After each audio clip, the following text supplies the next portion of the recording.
What's up, everybody, and welcome to the Kamen Riders.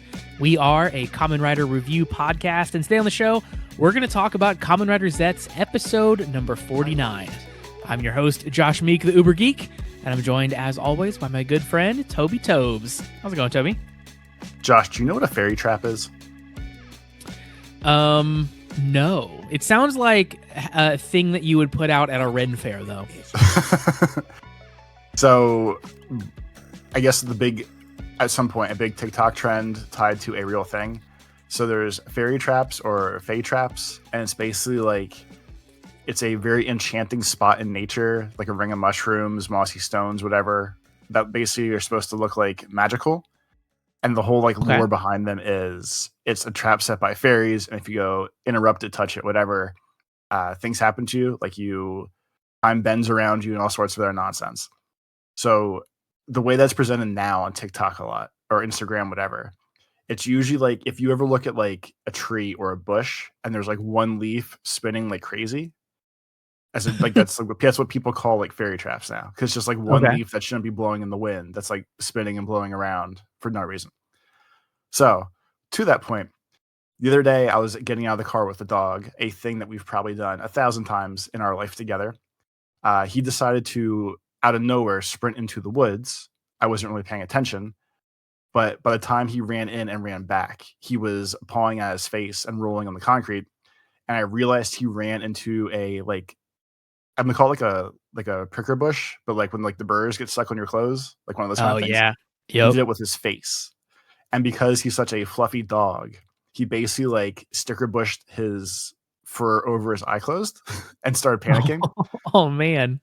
And then started swatting it and trying to roll it out. And then by doing so, rolled it into his fur more because he's like a shaggy dog. So there's a whole big project here where we're using clippers. I tried to clean up his eye so he could see again. He's physically fine. I got most of the bad burrs out. But all this to say, I was trying to figure out the day after, like why he would even go and try to dash into the woods. Like it's something that he never does on his leash when we get out of the car. It's a very specific thing, like sequence events we always do, whatever. And I noticed that there was a leaf just spinning on a branch back there for no reason. And I was like, those motherfucking fairies got him. They lured him in and then pounced on his face. Yeah. And then they threw brambles on his face. But yeah, it was just funny to me that like maybe like in the past 6 months to a year, I never knew fairy traps were a thing until like TikTok was like, look at the leaves, look at the leaves. And I always thought it was like a goofy nature-y thing, which it probably still is in real life. But now I believe. Now you've been converted into a TikTok fairy girly and you're ready to go. And I'm never going to walk near one again. Now I know it could happen. Next week on the show, you're going to be reading me my horoscope and telling me like, that's definitely what a Sagittarius would say. We're not going that far yet, buddy. That's fun. Yeah, I was looking at pictures as you were talking, and yeah, there's like a lot of like you said, like leaves and stuff like that, and then like some of them are like where you find like circles of stones or circles of leaf petals or circles of mushrooms, and like you were saying, and yeah, those are fun to find in nature. It does seem like a funny trend that's just like people finding cool things in nature and then finding an excuse to post them on TikTok. Absolutely, that's how it works. I'm okay with. Yeah, that's better than most things you find on the internet. Yeah, it's just like it's almost like the weird thing of like when COVID hit hard, everyone was like, "Did you know if you plant seeds out of the fruit and vegetables that you get at the grocery store, you can grow plants?" It's like the same thing. Like, hey, do you know there's leaves outside and they spin? Holy shit, let's make something out of this. Yeah. Oh my god. I do think people are like starved for anything other than phone these days a little bit, and like and even when they're doing phone, it's nice when like they're seeing outside on the phone. Like I've seen a big trend recently where people are like really like patting themselves on the back about like I saw a video the other day that was like, I defeated doom scrolling by playing my Nintendo Switch 2. And it's like, when I was growing up, I got shit for playing video games instead of going outside. And now I get credit for playing video games because I'm not scrolling on my phone. Like, the bar has shifted so far. We're moving up in the world or down or forward or back or whatever direction we want to call it. I didn't know I was a hero for getting out my Switch, but here we are. Apparently I am. I mean, I would assume anything's better than doom scrolling. So yeah, whatever works. Yeah. That is fair. Speaking of being a hero, Toby, I'm also a hero because I had a colonoscopy yesterday, which was an experience. I have hospital stories to tell you from Let's do my it. experience of this. Yeah. So it was it's a relatively mundane procedure, I guess, but it's still like a procedure that like you get completely put out for, like you go under completely, which is like always a little bit stressful to do. And this is my first one that I've done, but I was in the hospital, and most of it went how I would expect. However, while I was sitting and waiting to get taken back, of course, I'm like in this room, there's nothing to do in this room, and there's a poster on the wall. And this consumed me for like the 30 minutes that I was sitting and waiting, because it was a poster about like, hey, welcome to the surgery whatever wing, and it was kind of like things to do, like, please Don't doom don't. scroll. Don't look up what your procedure is. Like, it wasn't quite that far, but it was stuff like, like, hey, ask for help if you need help, like don't fall, like things like that, right? But the crazy thing was, the more I looked at it, I realized this was a poster, a photo of a poster that someone had taken with their phone and then printed out again to make a new poster. It Hell was yeah. literally a photo of a poster printed as another poster. And it was like, that can't be. I can't have the people who are about to put something up my butt surgically to be this incompetent at at putting up signs. It was just blowing my mind. Like, these are supposed to be very smart people who know what they're doing, and like literally my life is in their hands for the next hour, and this is how they decided was the best way to put this poster up in this room. It was crazy. I couldn't believe it. I mean, just have to hope they're smart in one way and not the other.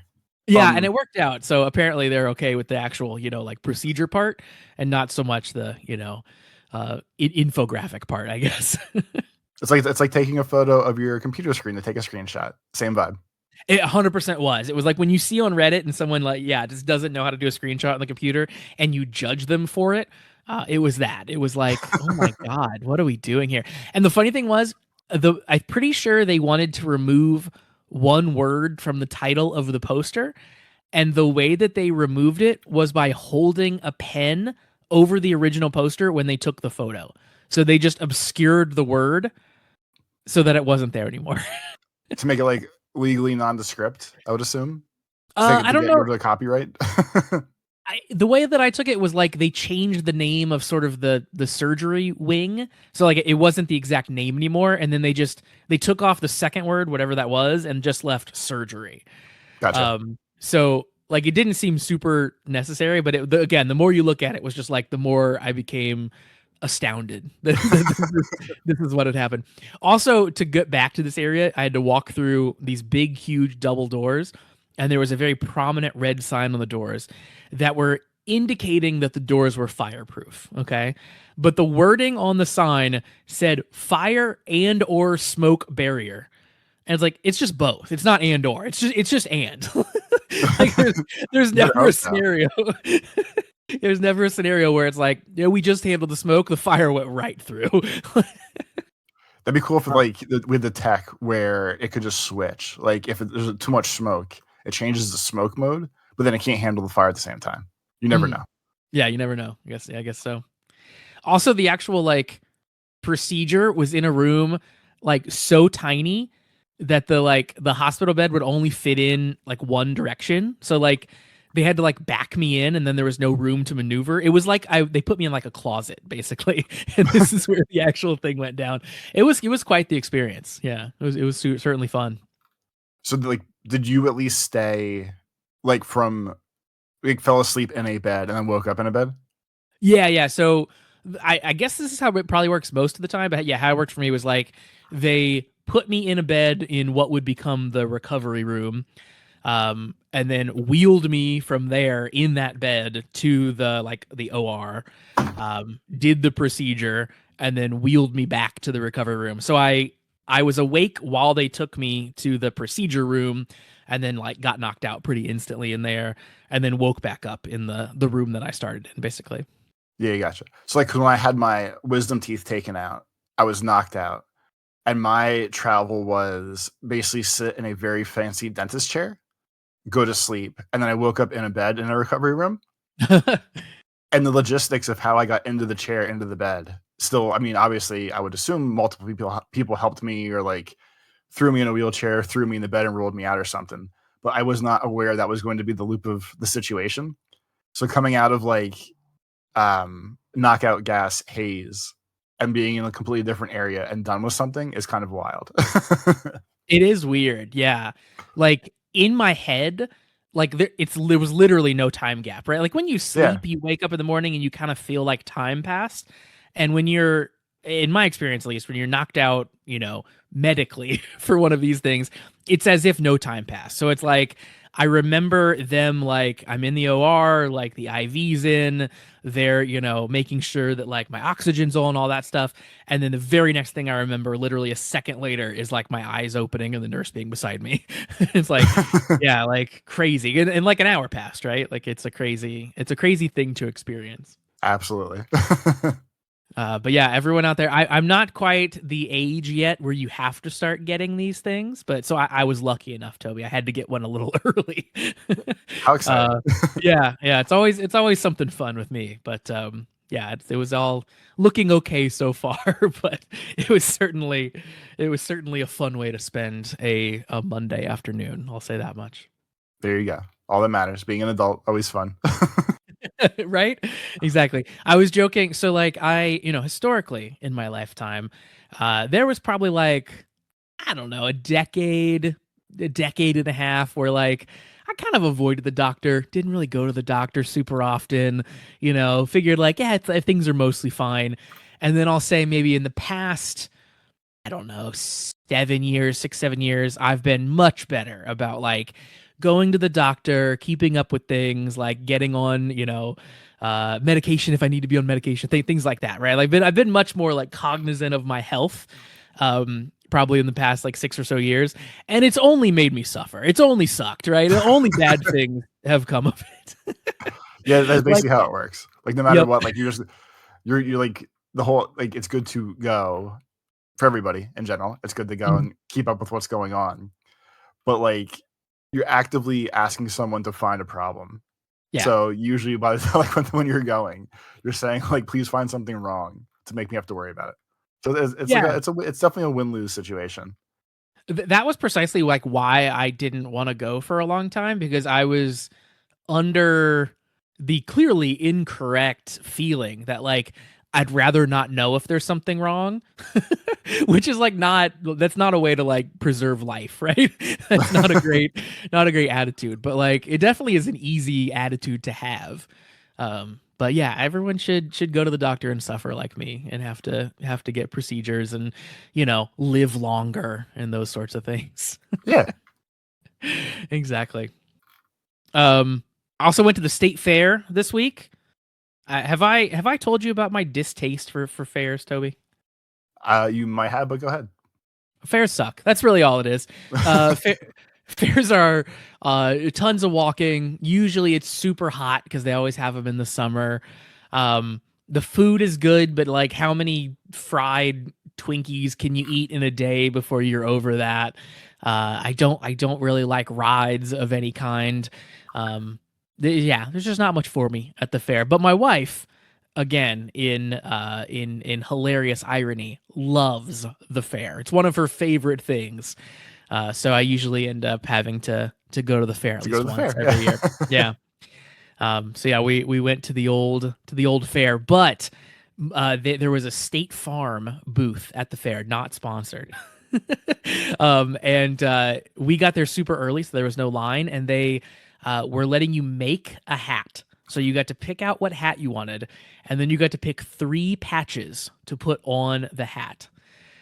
So my hat is truly a masterpiece because the 3 patches that I got a picture of a fried egg, I got a picture of a hot dog, and I got the word aura right in the center. and the whole day, I kept looking at that hat and just laughing to myself about how dumb it was. So it's my new prized possession, is my silly State Farm hot dog egg aura hat. Sick. So yeah, it was a fun week. Speaking of a fun week, Toby, let's jump into Kamen Rider discussion. That's what we're all here for. That's what the people have tuned in to hear.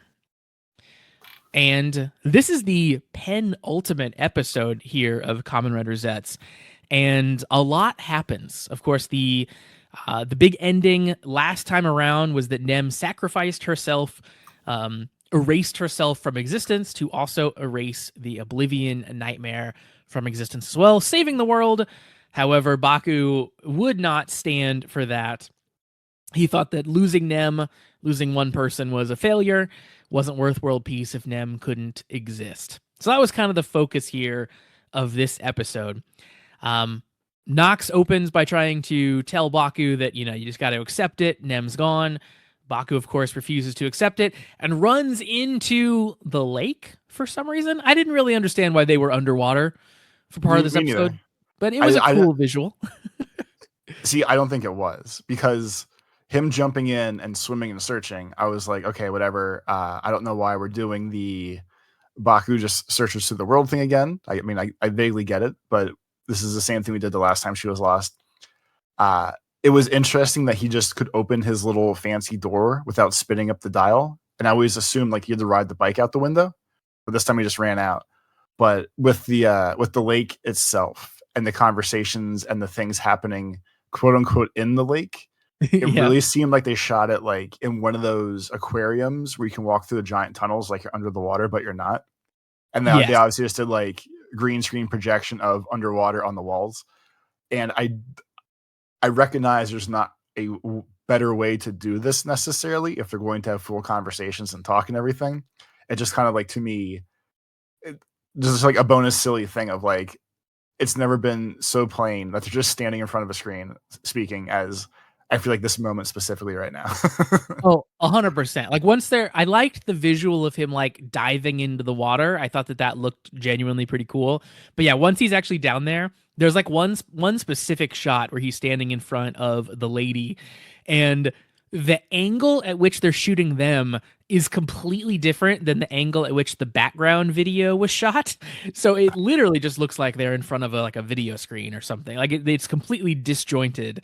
The background and them. There's no suspension of disbelief that they're actually underwater. Yeah. However, to give them credit, it's not bad in the way that their green screen is often bad, where like the cutout is bad, like they look hazy around the edges, or you can see the green screen around their bodies. That wasn't really the case. It was just like a poorly composed shot, I think, for that one. Yeah, because like when they're doing the close-up profile, like most of the speaking looked perfectly fine because it was just like the hazy colors behind them. The actual lighting was fantastic to make it work for the most part. Mm-hmm. It's just like you said, like there's one specific shot when it's like far away and just them as like full humans talking, where it just looks like they're just standing on plain ground. Like there's no stones, gravel, rocks, mud, sludge, whatever. It's just they're on plain ground next to a little TV screen in the background. So I thought it looked fine. Super, super funny. I did, however, really like the exchange here right at the beginning between the lady and Baku, because the lady, you get to really see sort of the extent to which the lady is kind of desperate for anything to grasp onto in terms of like hope for Nem, because she wants the X Dream from Baku so that she can like recreate Nem from scratch. So like she's already resolved that Nem's gone, and she just wants to make her anew, which is like this. yeah. It's just like with this weird, crazy, like, I get how you got here, but like, that's like a really fucked up solution. And I thought that was a cool way to show how her desperation kind of at this point. Like it did a good job of that. And I feel like it also hammered home the whole thing of like Baku always treated Nem as a person. And the lady is still just like, oh, if this ghost daughter, dream daughter disappears, I'll just make a new one. And like it hammers home one last time like their polarized views of who and what, I guess both those things, Nem actually is in this world. Yeah, 100%. Ultimately, the lady is like a helicopter parent, right? Like she's one of those people who's like, I'm gonna protect you to such an extent that you don't even get to live your own life. Like I'm not even going to allow for the possibility that you have a life. Like, right, I'm going to create a fantasy illusion world that you can live in like a cage forever and be safe. Or, I'm going to recreate you from scratch so that I can, make the perfect life for you. And yeah, it's really interesting to take it that far. And Baku, of course, like snaps her out of it here and tells her like, hey, like Nem was a real person who occupied the real world. Like we can save her. She's not just an illusion that can be recreated. And like I said, this kind of snaps the lady out of it. She stands down, and Baku says he's gonna bring them back no matter what. And our friends, the police officers, are also on this train of bringing them back. Fujimi and Naska, and now Nox, who has been reinstated by the Paranormal Affairs Division. Got his desk job back like a real detective. Fujimi's really excited about that, but he plays it cool. He's like, listen, we're gonna have to celebrate later. We have work to do. And Nox tells them that Nem has sacrificed herself. He gets them up to speed. And I thought this was a really cool scene. Like Fujimi basically instantly, like Baku, is like, yeah, that's not gonna stand. And like he's like, we're gonna save Nem. That's what we're gonna do here. So he goes and like gets out his little sleeping pad. And then Naska does the same. Like they're both gonna like write their dream on a piece of paper and fall asleep on the desk so they can go into the dream world and save Nem. And Nox just sort of like rolls his eyes at them, like, you two, you'll never learn. Like all of them doing like their visual mission statements. I mean, like they've both pretty much since the beginning, once they recognized that like Baku was a good guy, could see the black cases, whatever. Like they've always been on his side and helping him. So like they didn't have that much of a swerve to their final form coming into the ending here. But seeing them both be so committed to like, yeah, like I'm not screwing around anymore. I'm going to bed. This is my chance. I lost my Naska's like, I lost my friends. Who would kind of cop them off? I don't do this. Fujimi's doing his thing. And it's just like their visual mission statements of I'm grabbing my goddamn pillow. I'm going to sleep on my desk was very cool to see like that them making their final stand that way. And they even got the little like smug smirk out of Nox of like all these people, but they're on board. We all got this. Yep. Yeah, it's always really cool seeing characters like them be heroic and like make a stand like that, because like they don't have powers, right? Like the Kamen Riders, like Baku, like he's brave, but he also is like a superhero, and they're just regular folks that are like, no, we're gonna go in this dream world and we're gonna fight this nightmare monster and we're gonna get this woman back. And that's really cool. I think that's neat, and they mattered in the episode too, right? Like ultimately, they have to go help Baku in the little like white room, bring back the memory of Nem. Like he wouldn't have succeeded without them being there. So they were brave and they took their stand, and it was actually important. And I think that's cool that was useful. We saw this a little bit in Gotchard, I guess, right? Or no, in Gav, where I forget her name, but the woman who ran the handy agency, where she like kind of has a little stand at the end of the Sachika, season. Come on, Sachika, thank you so much. Where she like, I think she had like a fly swatter or something, right? She's like ready to throw down, which was awesome. But like ultimately, they didn't write in such a way that she like really mattered for the win. So it's cool they were able to like slot them in where it actually was relevant that they were there. The white room from the first shots of it with Baku trying to like wave the frog away to bring them back, turning into the entire group all together, like basically saying like, Baku, we're a family. We all want her back. We're all going to do this together. And all of them swiping the sorted capsums on the floor and like restoring the memory of Nem, and that whole scene where of course Nem came back. We can't end the show without her. One of her many predictions that came true this week. That whole scene though, like made me have feelings in a way of like this show actually like did shit compared to how most of the other seasons we watched, I feel like have tried to make emotional moments, at least for my old cranky heart. 100% agree. Yeah, I think that this show hits in a way that the other shows we've watched haven't, and they've had emotional moments too that have been good, but I think this one has really knocked it out of the park in these instances where we haven't seen before. Minami specifically, I think in this episode is the source of a lot of that as well. Like we get to see her come in to help as well. She's very worried about her brother. She shows up in her full agent attire in the dream, which is awesome to see. I love that she got to get all decked out. Um, she also is in the white room swiping away, trying to save Nem. And later in the episode, they have a scene where she tells Baku, like, hey, you have to come back safe to me. And he's like, yeah, I probably won't. Like, this is probably it. And she, tells him, like, come on, you're a stupid brother, you have to come back. And then he just kind of disappears. And then they linger on her while she kind of sobs. And that was the point in the episode really where it got me. Like, I was almost also crying. And it was really, really effective. Like, again, like they've built up their relationship and not exactly like a completely normal brother and sister relationship, obviously, but like a reinforced family relationship over the episodes that you really believe that when you get to that point. And the credit to her for the acting there was phenomenal.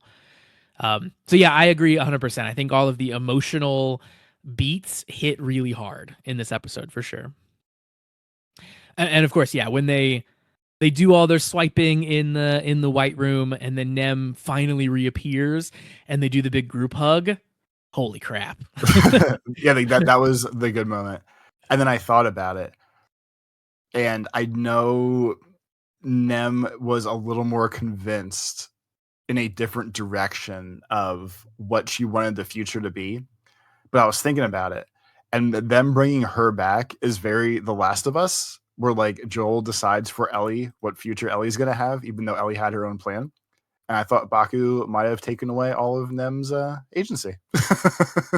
That's interesting. Yeah, I mean, I guess yeah, he kind of does. Like ultimately, if you just analyze what he did, like logically, it was like really dumb, right? Like one person ceased to exist and the world was saved, and then he reversed that and put the world back in danger. And the only way it's not going to be in danger is if he now defeats the thing that by definition has been declared to be undefeatable thus far, right? There's the whole thing last episode was like Oblivion will always just keep coming. There's nothing we can do. That's why next season in Zeztz 2, Baku's going to get a golf club through his head. And it's going to help close this loop of broken people and interfering with things you're not supposed to. There you go. Calling it now. Yeah. Speaking of broken people, the lady also finishes, I guess, her emotional arc this episode too, and in a really gnarly way, I think. So she obviously has the confrontation with Baku, and then later she has kind of this like internal, external struggle with the Phantom. The Phantom is like taunting her, saying like she'll recreate Nem, talking about, being Nem's mother instead. The Phantom even impales the lady. However, the lady forcibly reabsorbs the Phantom when she does that. And then in the most badass thing, I think, in this show Absolutely. so far, the lady blinds herself so that she also blinds the Phantom, and so she'll never see illusions ever again. So essentially she like takes herself out in order to take out Phantom, which I thought was awesome. Like a really, really cool moment. I would never have like expected that to happen. So it was genuinely shocking. And it was a cool way to like give her a cool moment and a cool ending without making her just like, I'm a good guy now, I'm on the good guys team, right? Like she went out still kind of like having her own agenda the whole time. Yeah. But then so the second thing we called way weeks and weeks and months ago was that the lady was absolutely going to sacrifice herself for Nem. Yep. And that happened to close out her arc of letting her be her own hero, or at least like finally getting to do the right thing for her kid. So as always, I mean, like that one was probably a little more predictable, but we've definitely been saying it for months at this point. So that one felt good. Yeah, felt super good for sure.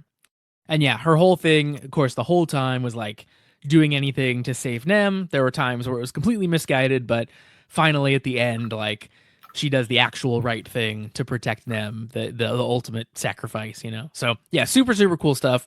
I thought the slashing of her eyes was just so cool visually, shot so well. It was rad. Really, really neat. Um, and of course, the whole group gets back together. We have a big group hug, and everyone's really celebrating that Nem is back. However, Oblivion also reappears. That we knew that was coming, right? That's the next step here. So Oblivion quickly gets to work, erasing the world once again. Nox sees the world starting to erase, and we get to see like a little hint of a smile from him because he knows that means that Nem is saved. I thought that was a cool moment. Like he sees this catastrophe and he smiles because he knows that they won. Right, the next step has been taken. He was like, "These damn idiots actually did it." Like it was a weird moment of like, I guess like acceptance almost. Like he was. I mean, obviously he's been vaguely around Baku for a while. Their inevitable team up took way longer than we both thought. But like the smile was definitely like, that wild man actually did it. Holy crap. And he was like, that was his final motivation of like, yep, we're just going to finish this up, I guess. Yep. Yeah. And that's kind of his point too of like, all right, well, let's go do it. And Sieg also shows up as well, right? Like he recognizes what's happening, what has happened, and he shows up to help finish it too. So we end the episode with all three of them kind of standing side by side, ready to take on Oblivion in, for me at least, what felt like a very, very earned, finally like the full team up where we're all standing together moment. Yeah, especially because they did like the good TV drama thing where like they both walk in from their own sides to kind of like bring it in like a triangle to like all stand together. But the shot of all of them standing together and like, I guess like the movement into that shot all looks fantastic. It was a very, very hype point to, of course, end the episode on for next week's finale, where obviously the last fight is just going to be the one last nightmare versus the 2.5, 1.7 heroes, however many people we're going to call heroes in that group. Yep. Yeah, I kind of appreciate, like we didn't really like predict ahead of time that like it was just going to be Oblivion. Like I was thinking like, oh, maybe like everything combines and we have some crazy amalgamation of all the nightmares or something. And that doesn't seem like that's going to be the case. It seems like it's just they have to take out Oblivion. But I appreciate that. I think that they wrote it in such a way that like that makes sense, right? Like it's Nem's nightmare that's coming back because they saved Nem, so now they have to deal with it so Nem can stay alive and stay saved, and that feels like a good emotional cap to the show. It was certainly an unconventional, I guess, relationship between like the secondary and tertiary writers in the show. Obviously, like you said, Nox didn't really like join the team, so to speak, forever, and like really even now kind of is his own little thing. And Sieg, of course, basically a bad guy who's just sort of like aligned with the good guys now, because but I think they did a great job like on all of those fronts. It's cool that they weaved them in and out of each other's story. Everyone had their own motivations, and they all just happened to kind of align here at the end. And I think that payoff has worked really, really well so far. Yep. I really like the seasons where like the writers are best buds and get along real well, and that's really fun too. But like this was a really nice, I think, change of pace for that. I really like the really, really slow roll on having our big team up Avengers moment. Yeah, they finally got there with probably 10 minutes to go. We finally got the gang's all here, because next week's 20-minute episode is absolutely like 10 of the fight and 10 of the future of the world, because there's no way they can drag that fight into 20 minutes. I don't think. Yeah, from a TV plotting standpoint, I feel like it's going to be, we're going to finish the fight, and then obviously the last end of it is going to be everyone's happy endings, or just what the future for Japan at this point will look like, ever since like all the chemis disappeared and there's kids eating candy, running around, turning into monsters and everything. So we need to see like what the next layer is of Japan's crazy future going forward. Yeah, I think I agree 100%. Like they might do like a second health bar type thing for Oblivion, but I still don't think it'll take the whole episode. And yeah, I think we'll get a good look at sort of the, like you said, the outcome of the world at this point. Yep. I think it was very funny visually when Nem is disappeared from the world. Obviously, she starts disappearing from all the ads and stuff that she was in, but I like that the ads didn't change. She just was gone. So it's just like a big blank spot in all the ads. Yeah, anything with was like holding food and stuff looks way better when they erase the person out of holding the plate in the air and stuff. For right, sure. exactly. So yeah, that's episode 49. Let's jump over and check out some emails talking about episode 49 as well. Of course, our email address is cast@kamenridersucks.com.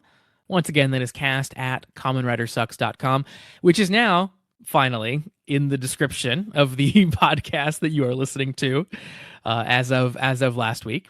So you can find that link there. Our first email comes in from Raining Madness, a new writer to the show, first-time emailer. Just in time for the next season. Indeed. Welcome aboard. Raining Madness says, "Hey guys, I've been keeping up with Zeztz since the start, and it's crazy that we're now looking down the barrel of the final episode. I only recently discovered you guys back at episode 34 when Baku first acquired his extreme final form. I enjoyed that episode so much I went searching for a podcast to listen to other people's reaction to it while I work, and that was how I came across the Comment Writers. Welcome." Welcome. That's a fun random way. I mean, like, that's obviously how people find podcasts. I think that's a fun random way to find us, because I feel like other things would probably come up before us. So I'm glad we were found. Yeah, me too. I'm still a bit of a greenhorn when it comes to Kamen Rider. That's okay. That is what the show welcomes and celebrates, I guess I would say. As of now, I've only watched Kamen Rider Wizard, which I don't recommend. It is to me how O's is to you. Hell yeah. No, I'll never watch it. Noted. Xaid, greatly enjoyed, and Geets, another amazing run. Most of Ghost, I plan on finishing that, but so far I'm rather lukewarm on it. I neither love it nor hate it, and by next week, all of Zeztz. After watching episode 49, it still feels a little disappointing that Oblivion is going to be the final boss, but I don't think it's going to ruin the run for me. This episode I wasn't expecting much, since it was obviously going to be about getting Nem back, but it took me by surprise with the amount of emotional weight it carried. Such as how Nox was being pragmatic about leaving Nem in the past, but it gets countered by Nazca saying that while Nox is right, she refuses to lose anyone else, which is a great conclusion to her losing her friend Kureha. Then you have an even better scene with Baku calling out Nem's mom by saying if you make another Nem, then does that mean the original Nem was just an illusion? I only wish Baku had a mic in his hand for him to drop after that line. Nem's mom finally stepping up and blinding and defeating herself and Phantom to protect Nem. Then once the group do get Nem back, she is initially distraught, but gets reassured with a very touching group hug. Also, shout out to the actress from Minami. Her crying scene when Baku disappears was so sad. Her acting really sold those emotions. It made me want to be there. What made me want there to be another group hug, but for her. I will say that one thing that is worrying me going into episode 50 is that it seems like we might be getting another Geets ending where the main protagonist transcends his existence. Where Geets became an actual god, Baku will become the dream world itself. Although if that were to happen, I suppose it was foreshadowing in the opening with him eating the Nightmare Moon. It's a solid ending, it just feels way too soon since it happened in Geets. Well, even if that is the ending we get, I still would have a great time watching the show. Now onward to the Tom and Jerry Kamen Rider show. There you go. Yeah, I think that they were certainly hinting at that sort of an ending with Baku kind of being like self-assured that he wasn't coming back. But I think also since they like spelled that out so plainly this episode, it might be a swerve. Like they might find a way for him to be saved, or he might try to sacrifice himself and then his friends save him like he saved Nem. That might really be the ending here. But it will be fun to find out. So we'll find out next week. A couple days away at this point. Indeed. Our next email comes in from Shade. Shade has some information for us from the producer's blog and words from the producer. He says that since the first episode, when Baku is constantly plagued by bad luck, he has always held on to the unwavering desire to save the person in front of him as his dream. The last case marks the culmination of a year-long story of Baku. We can confidently say that this final dream battle is a breathtaking spectacle that will leave you speechless, with the feelings of all the cast and staff poured into it, making you think, this is what Zeztz is all about, this is what it should be.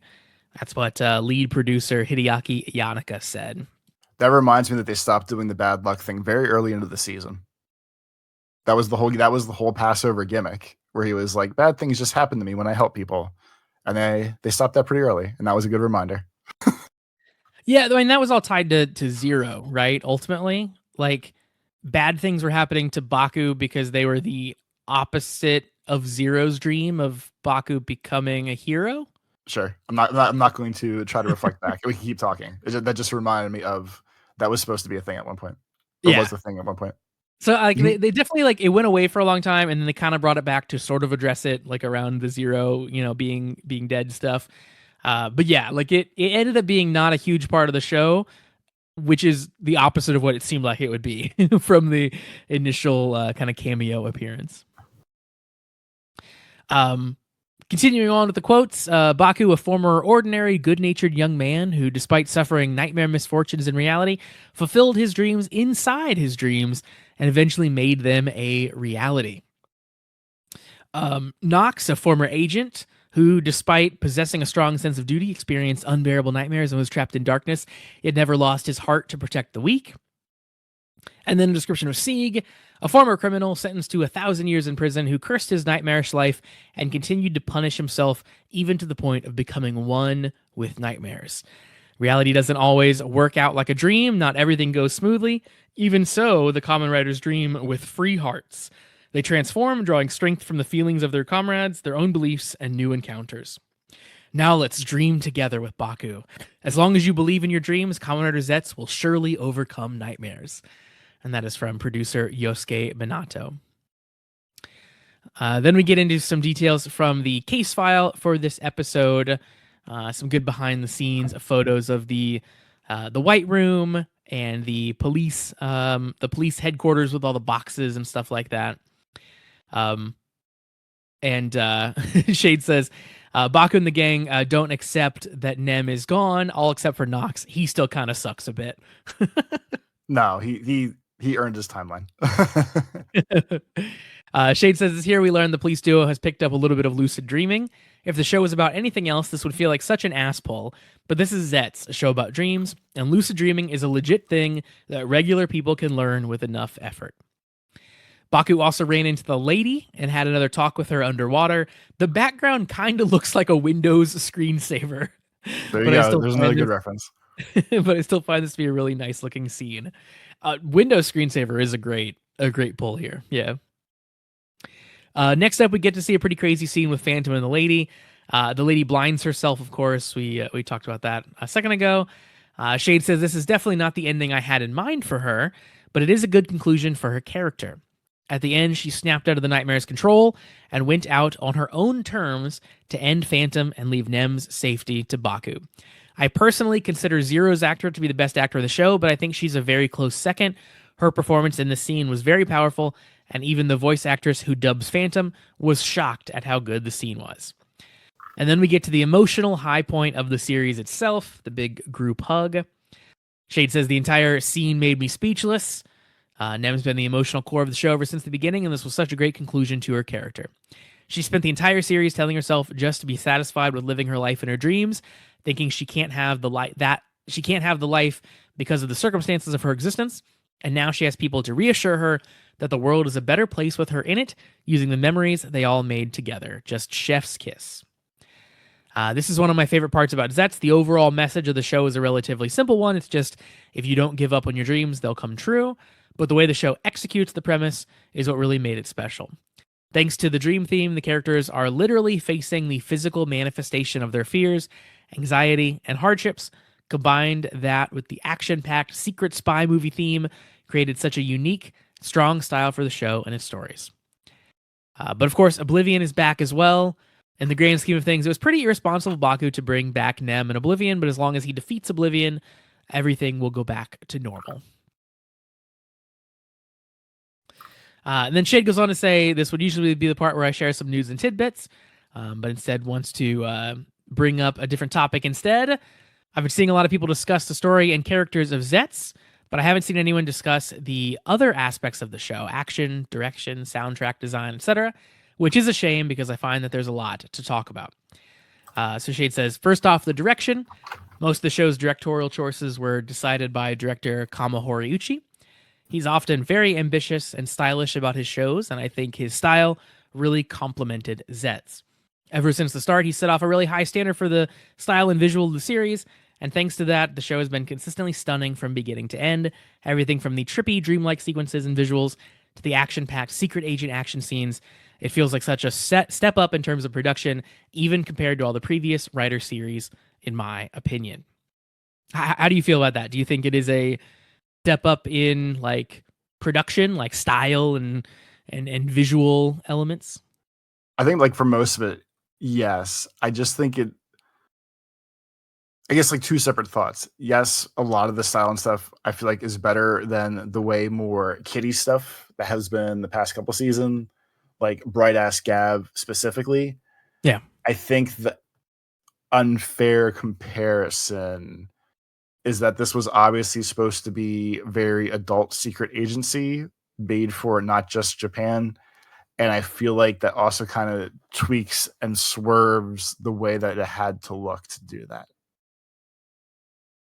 Yeah, Like I'll buy that. To wrap it all the way back to our first conversations of, hey, we're going global with this. It's crazy that it's a super Americanized, we're using real guns and shooting people stuff. I feel like when they made the choice of we're going to make this global spy action Americanized, I feel like there had to be style choices that also swerved along that line, kind of thing. So yes, it is like I said, I guess it's like two separate thoughts. Yes, it's very stylized and cool. I also think that like they had a different action plan here for it, which also led to the way it looks. Yeah. So I guess it's kind of like an outlier because of that. Kind of like Black Sun, to use the best comparison, or the only one I really have. Like Black Sun's gritty dark, doesn't feel like any other Kamen Rider, and was just like its own special outlier, even when you and I talk about like our little ranking lists and stuff, because it just feels like so separate from everything else. And this is at least way more mainlined compared to how Kamen Rider is now. I just kind of feel like it's still its own special thing because of the path they took to get to this season, kind of deal. Yeah, I see that for sure. Yeah, there's a lot of the in general, I think a lot of the theming choices really influenced then how the show feels and how they shoot it. Like especially being like dream themed, it let them do like really wild stuff and really out there things, and it let them film. How do I put this? Like it let them film like literal interpretations of analogies almost, right? Like in this episode specifically, for example, like they're all in a pitch white room swiping at the walls to like literally make memories of Nem appear, and they have to fill up the whole space to have her reappear. Like when you really break that down, that's just a metaphor that they like made manifest in a scene, right? And no other season could pull that off and make that feel authentic except for this one, because of the weird esoteric dream setup sequence that they had going on. So like I think the dream stuff and the secret agent stuff on top of that influenced a lot of the like shot choices and stuff like that in a good way, but it let them be a lot more experimental than we've seen in previous seasons. Yeah, that seems fair. Shade goes on to say that the action of the series is directed by action director Jun Watanabe. Of course, we know him from Boon Boonjer and then also Omega Horn, which we're about to start. He's a pretty underrated action director in my opinion. His work usually isn't super flashy like some of the other action directors, but his action scenes are very entertaining to watch. For the most part, all the action in the series were all fistfights, but they were able to incorporate so much of the characters' powers into them, and the VFX feels like they're complementing the physical action instead of being a distraction from it like some of the other series I've seen. Take Zetz's plasma form, for example. They could have easily made it so the form would blitz through enemies and throw lightning attacks all the time, and even though it does happen, the show still does plenty of hand-to-hand fight scenes with that form. Heck, the fight between Zeztz, Extreme, and Catastrophe is 99% just a pure fist fight with CGI environments, and it was one of the best fights in the series. Oh, and how can I forget? The unsuited fights are just as good as the suited ones. These secret agent fight scenes do a great job of portraying how each of the agents are somewhat superhuman even outside of the suit, and the actors did such a great job in those scenes. Sieg and Baku's actors were especially great in episode 34. What's your favorite of the shows you've seen so far? Which one do you think has the best action? Definitely in Gotchard when they went to Grandma's Ghost Slime Castle. I like specifically that one scene where the dude's legs were like sticking up in the air, and he was just like presenting his butt to everyone, but like it was only shot from the legs up, so they were leaving it to the imagination. That was some good action in that in that scene. I mean, otherwise, I think probably this, but I have real bad recency bias for most of these things just because it takes a year to get off of one show to another. Yeah. So asking these at the end of a season makes it very hard for me to remember past seasons in my brain. And 100%, it's really hard to think back and compare, but I think that I maybe praised Gav's action more than I praised it here in Zeztz. I think Zeztz is super, super good, but I think if I had to like nail down one that I liked more, I think I still might be a little higher on some of the stuff they did in Gav, because they would do like crazy, fighting on a scaffolding and stuff like that. That was just so unique and so interesting. I think some of that stuff was really, really well done. This is also very good, but as Shade says, it's a lot of like pretty standard fistfights, and while good, I think it was a little bit more exciting in Gav. Shade goes on to talk about the suit design being one of the most controversial parts of the show when it started, but personally, he's been warming up to it. And it feels like Zetz's design is a brilliant modern reimagining of the original Kamen Rider. I've ultimately ended up liking the suit, I think, quite a bit. It is good for like moving around in the fights. It doesn't get in the way. I think the chest belt certainly helps with that. And it looks really cool. Like all the glowing parts and stuff when they do that is awesome. None of the forms that we've gotten are like so crazy and overbearing. It's not like we're strapping a UFO to us like we've seen in previous seasons or anything like For that. sure. I think I've really, really liked what they've done in terms of the suit. Yeah, they didn't do all the way back in the beginning. There was a couple times where it was like pitch black outside and they made him like glow. And I do miss those moments, but they did it at least once or twice. So I think we did get to see how slick and like Dark Knight-y, superhero-y the suit actually was the whole time. Yeah, 100%. Yeah, very, very Dark Knight inspired at times. Jay talks a bit about the soundtrack as well. Said in particular, all the OSTs for X Dream's debuts were incredible, especially that scene where X Dream emerged in real life for the first time. I still get chills from that. Funnily enough, I don't particularly love the songs in the show that much. I loved the first opening Visions and the Move Take It insert song, and the second opening theme playback is all right, I think.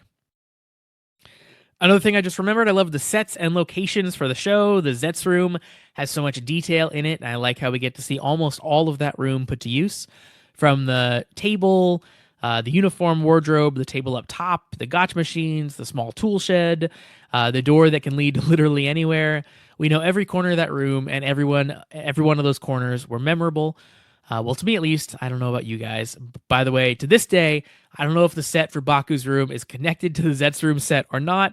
All the transitions look too seamless. I can't figure it out. That room has been very cool. They like you said, Shay. They've used it a lot of different ways, and like they even did it for like the Beautiful Mind. I'm aging and recreating the driver stuff where they like dirty it all up and have all the capsums strewn everywhere. So they've really gotten their use out of that room for sure. Finally, Shade says, I love how incredible and bold and ambitious Zeztz is. It does what Kamen Rider does best, to take a popular, well-known theme like Battle Royale, Candy, or spy movies, and putting a crazy spin on the whole concept to turn it into a strange but unique style that only Kamen Rider can create. And despite being the first international Kamen Rider series, no parts of Zeztz felt like it was made to be safe. In fact, it's the complete opposite. Zeztz feels like one of the boldest experiments I've ever seen in recent times. It took leaps and jumps in story, designs, and directions that haven't been done for decades or ever. It felt like the cast and crew of the show put 200% of their efforts into the show, and it really created something special. Shade says, I won't be able to participate in your dream analysis section next week because I don't dream at all. I can count on my fingers the amount of times I've dreamt in my life, and they weren't particularly memorable either. I just go unconscious and then wake up in the morning. I don't dream of anything. Pretty ironic how much I love Zeztz, even though I can barely dream. I don't know if that's good or bad, not dreaming. Like, dreams are sometimes, like, not fun to have. Like, you know, dreams and nightmares and stuff like that. So you might just be the best sleeper of all of us, really. And Toby, our last email comes in from Adebayo. Adebayo says, good evening, Toby and Josh. I hope you guys are doing well and are ready for the finale of Zeztz. Anyway, here are my questions. Question number 1, what was the most shocking / surprising moment in Zeztz for you? I've got one if you want to think for a second there, Toby. I think that, you know, it's an easy answer, but like the first, like the premonition reset, the time reset that they do was really surprising and shocking that they pulled the trigger on that. Like, it ended up being awesome story-wise, but it felt like such a huge thing to do to the show and such an upheaval of everything that had happened in the show so far, that it was surprising that they were willing to go there. And certainly since then, like, they've only escalated the craziness that the show has done. But that was really the first moment that, like, I ended the episode being like, holy crap, I can't believe this is the direction we're going.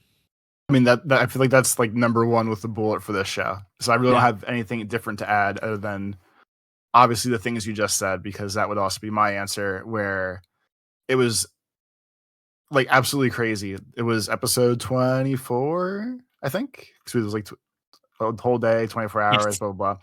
Yep. Absolutely crazy that they basically just said, like, hey, you watched half the show, and now, by the way, like, everything we did is just kind of over now, and we're just going to start this back over. Like, absolutely one of the craziest things that we've seen in one of the series, and I think number one with a bullet for this season specifically. Like, that is the moment. Yep. Yeah, and all the things they did to, like, all the attention to detail things to, like, recreate scenes from episode 1 and, like, the ways that they recontextualize things for that. Really expertly done. Yeah, really, really great stuff. Adebayo's question number 2, Toby. What are your thoughts on the Disney Plus Power Rangers series getting canceled and the current state of the Power Rangers franchise? So had you heard that they were working on a Power Rangers series that has now been officially canned? I feel like someone told me that, but obviously the most important thing is they canceled Power Rangers so they can make the Kingdom Hearts anime. So the hell with Power Rangers, because now I'm getting mine. Well, there you have it. Yeah, I think that the state of Power Rangers obviously is very sad, and it's one of those things. Sometimes you look at things that, like, big corporations do, and you're like, these are just boneheaded. Like, this is one of those things where I look at it and I think, like, I'm not an expert in anything. I've never made a TV show. I've never made a movie. But I feel like if you gave me the Power Rangers license, I could eke out, you know, a reasonable profit. Like, it's not that hard. You're right. You just make a Power Ranger show and kids love it. It's like, I don't know. It feels like it's just so much, like, left on the table with Power Rangers that they've just, like, slowly crushed over the years. kind of post the second run of Saban. I feel like I feel like which is the new normal for most franchises, that at least when people complain about things online, like, wow, you know, if they just would have made one more of these, it would have been so much money made, and now I'm crying because it's not here. Like, I feel like Power Rangers is firmly in the territory of, like, I feel like it would, like you said, it would have been easy to catch the nerd vote of TV time and wallets if they could make Power Rangers come back. But I guess we are too far past that point at this point.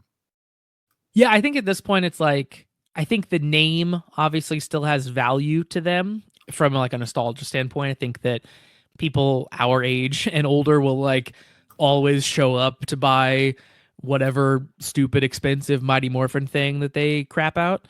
Um, and I think really Power Rangers at this point probably is like it's gonna go dormant for a while. Maybe there'll be some of those like, merchandise releases to get the cash grab here and there. But like, I don't know, probably in 10 years, 15 years, we're gonna have like a reboot. They're gonna come back. It's like you'll never believe it. Power Rangers is back, and like it'll have a resurgence. Because I still do think the brand is like very strong. But it's gonna just take time and people getting into power at Disney that actually care to push anything through for it. And it doesn't seem like any of that is in place right now. So it probably won't be for a while. Yep. More than likely. Adebayo says, P.S. Over the weekend, I got to play Dead or Alive 5 last round with a friend. And man, I never realized just how deep DOA combat is.